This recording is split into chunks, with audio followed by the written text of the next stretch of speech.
Tonight on Discovering, we'll pay a visit to the UP Military Museum in Escanaba. The focus is what is the contribution of the Upper Peninsula to war. And then we're on the ice for a bit of walleye fishing. Wow.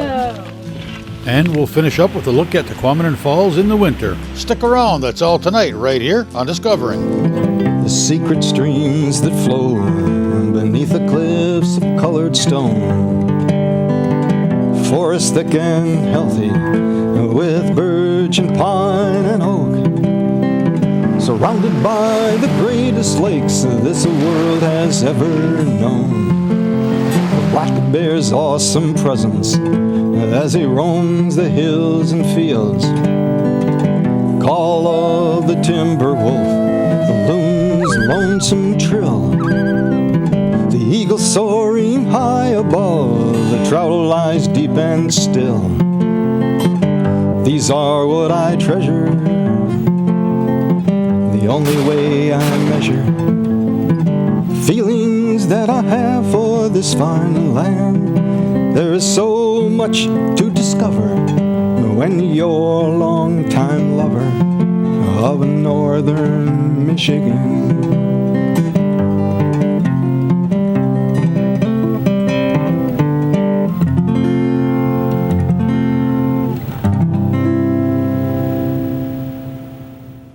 The Upper Peninsula Military Museum is located in the multi-purpose building on the UP State Fairgrounds in Escanaba, along with the Marble Arms Inventing the Outdoors exhibit. I met with museum curator Ann Josma Miller for a tour. The Upper Peninsula Military Museum was a brainchild, more or less, of the UP Steam and Gas Engine Association when they were donated a multitude of exhibit material, some in really good shape and some not so much. And they have always wanted to be able to put it on display and tell the story behind some of these artifacts. And when the new Upper Peninsula multi-complex building was built on the corner of the fairgrounds, it was a perfect opportunity to have space allowed for this new exhibit. And so what you see here is based particularly on the Upper Peninsula, all wars, skirmishes that the UP guys and gals would have been involved in. But the focus is what is the contribution of the Upper Peninsula to war. So what we started with this exhibit was the Civil War, and you stop to think, you know, iron ore and copper were not discovered until the 1840s. Okay, so we really didn't have a very large population. So by 1860, when the Civil War was coming about, we had a population of 21,600. Yet 1,209 young men joined the Union as part of the Civil War. So what we've done here is to identify some of the areas in which they've come from the UP, and then we pulled out some feature stories. We have a Medal of Honor winner from World War I, from Calumet, and he later moved to Thompson in Schoolcraft County. Private Albert J. Smith. And something else that people aren't always aware of is that 8 million horses, donkeys, and mules lost their life in World War I because they were so highly dependent upon for transfer of equipment and ammunition and so on. The average lifespan of a horse in World War I was 20 days. And the dogs were used for communication from one foxhole or trench to another because they were low to the ground and faster than what a man could do on foot. And these are nurses from Menominee County that served in World War I.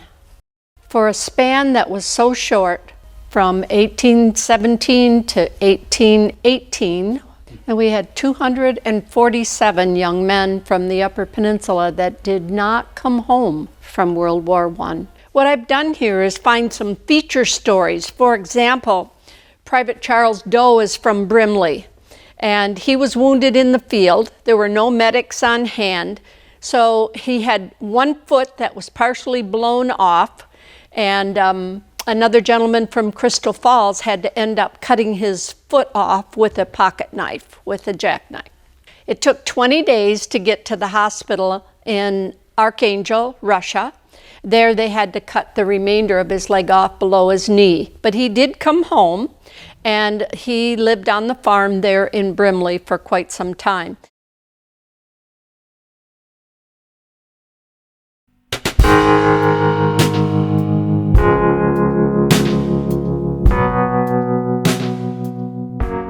"100 of the polar bears," they were called. These guys were so iced in, the guys from the Upper Peninsula never got home until July of 1919, 8 months after the war was done. This is actual footage of the polar bears in Russia while they were training there.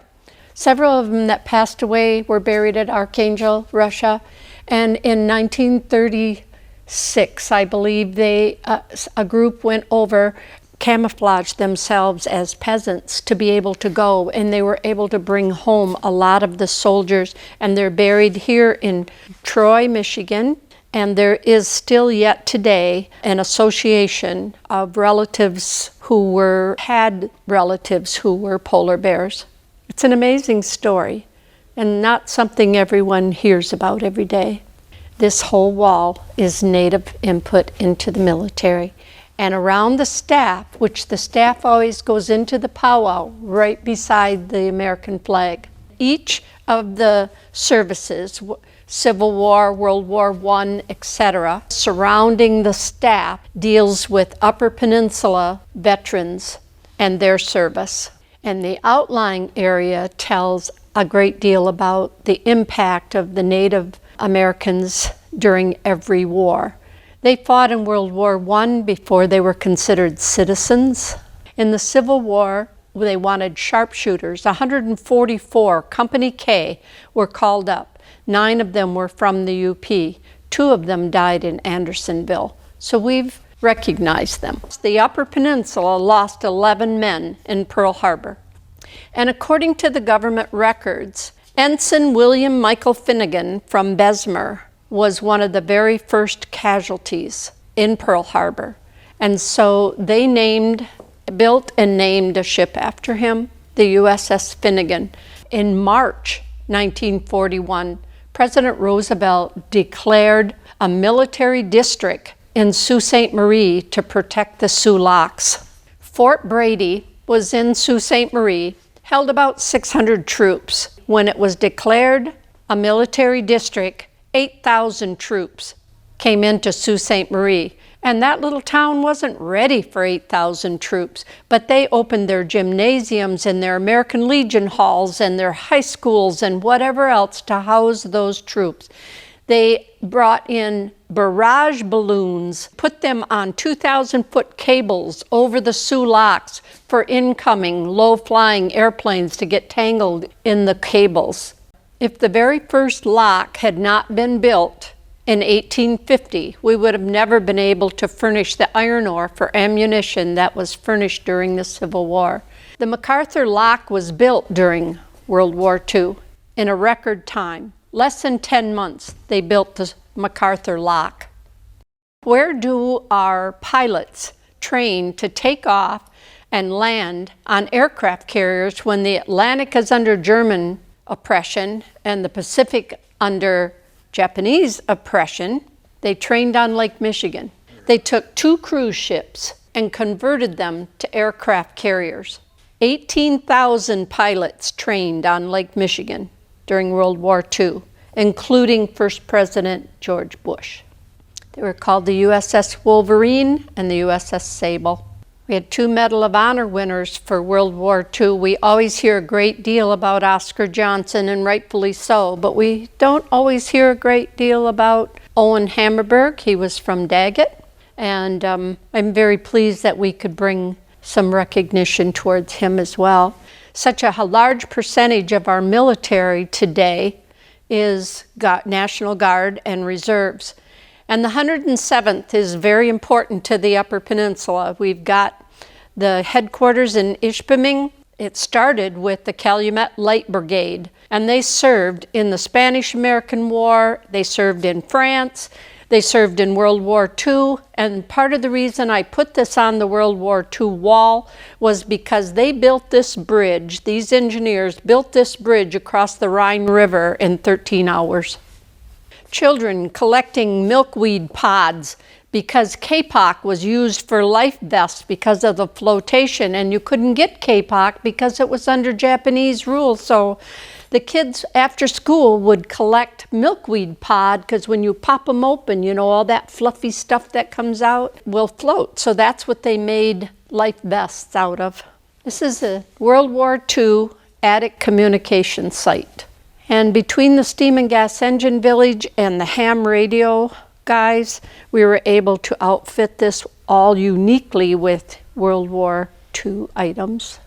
Every business converted to the war effort. And the Waco glider was one of the most popular. In fact, there were 16 companies nationwide that made gliders, and there were more made in Kingsford than any other company. And then I found a gentleman in Ironwood.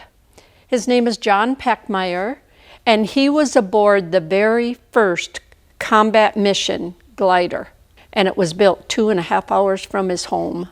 But what's interesting, the gliders we know were made in Kingsford, but the fuselage for the glider was made at Lloyd Manufacturing in Menominee.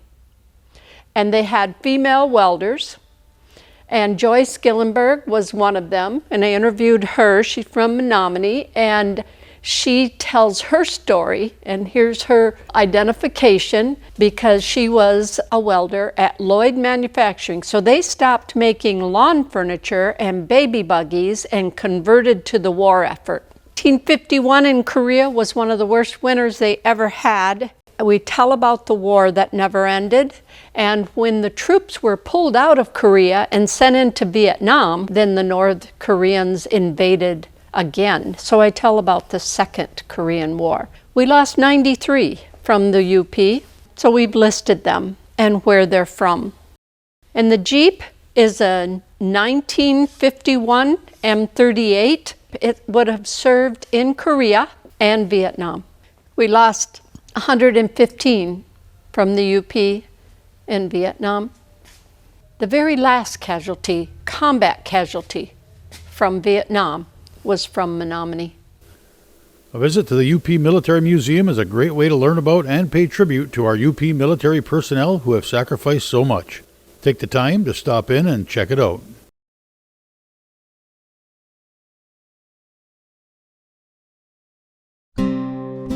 Creating stories for discovering allows me to meet new people and see new places across the UP.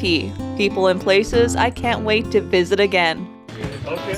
So it's no surprise that I found myself back in Curtis this winter, back at Mixed Bait Shop, meeting up with fishing guide John Ron for a morning of walleye fishing. 4 fishing licenses and 2 buckets of bait later, and we were off. Let's start getting some tip-ups out right now. It's like prime time for walleye. So. Ooh.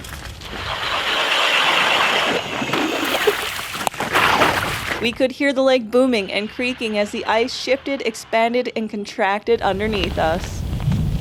It's a cold morning, so it's making ice. That noise is the ice expanding.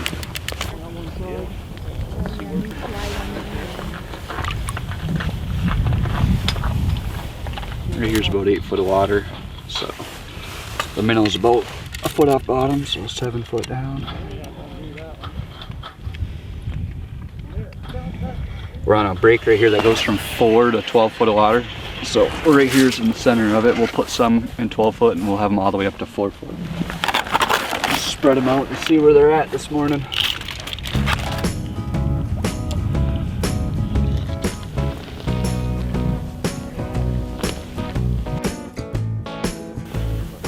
I'd like to see one go off, then I'll move more that way. Just trying to find them. It wasn't long after the tip-ups were set that the fish started biting. Okay, let's take your time. It's nice and easy. Beautiful. That's awesome. Is that your first walleye? Yeah, actually it is. First tip up and on through the ice. Awesome. Yeah. Ready? Yeah. Start pulling. So you don't got to pull fast. You can pull slower than that. So just like a nice steady pull. Yep, just like that. You know, fighting. Yep, just nice and slow, just like that. Now when he comes to the hole, if he goes to run, you want to let the line go through your hands. Yep, just kind of let the line go if he goes to do that. Just nice and easy. Nice and easy. Just let him go. Yep, perfect. If he wants to go, let him go. Nice walleye. Yep, perfect. You're doing a perfect job. Perfect. That's the first one ice fishing. Woohoo! First one ever? Uh-huh. John guides clients from all over Michigan and the Midwest. This group was from Indiana, and this was their very first trip to the UP.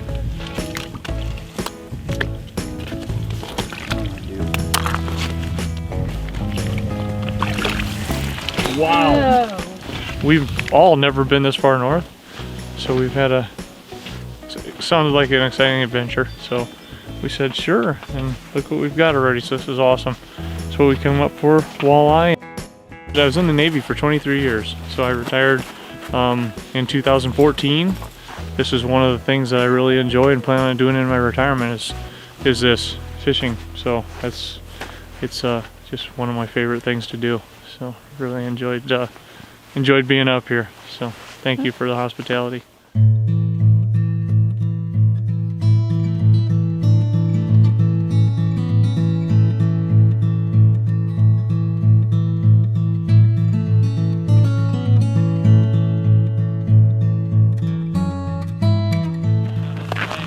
Nice walleye.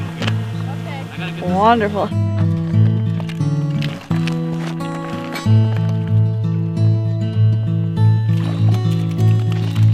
That felt bigger. All right, another one. The sun came up and the bite turned down, but everyone was pretty happy about 5 walleyes on the ice. And to top off the morning, John's clients fired up the grill and cooked us a hot breakfast.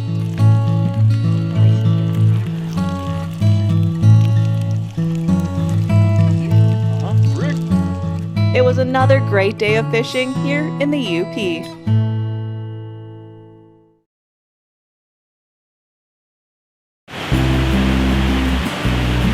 There are over 300 waterfalls scattered across the UP. Winter creates a whole new experience for waterfall hunting.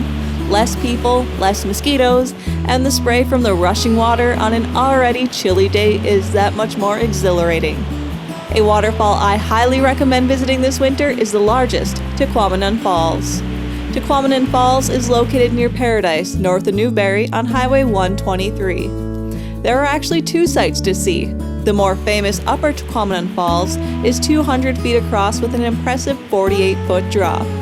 The lower falls are about 4 miles downstream and are in fact a series of 5 smaller falls around a small island. For an extra snowshoe adventure, I took one of the ski and snowshoe trails to the upper falls instead of the direct route. You don't need snowshoes on the main trail to the falls as it's packed down from visitors. For the best up-close view and to hear the roaring sounds of the falls, you must walk down the 94 steps to the viewing deck. The Upper Tahquamenon Falls is the second largest waterfall in the eastern U.S., behind Niagara Falls, of course. The flow ranges from 7,000 to 50,000 gallons per second, depending on the time of year. So if you're looking for a waterfall that freezes up into ice sculptures in the winter, this is not the one. The rich brown color of the waterfall is caused by the tannins that leach from the cedar swamps at the start of the river. Locals call the waterfall root beer falls because of the amber color and the white frothy foam at the bottom of the falls. The trail along the river takes you to other spectacular viewpoints of the upper falls and great spots to take photos. Now you could hike the 4 miles to the lower falls, but I recommend driving. In the winter, you'll have to park in the plowed upper lot and walk about a mile down the road to the lower falls scenic area.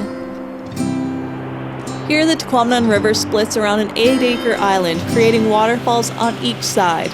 Take the trail along the west side of the river to a viewing deck for an up-close view of the waterfalls on that side. Overall, Tahquamenon Falls in the winter is easily accessible. A little bit of a hike, but definitely well worth it.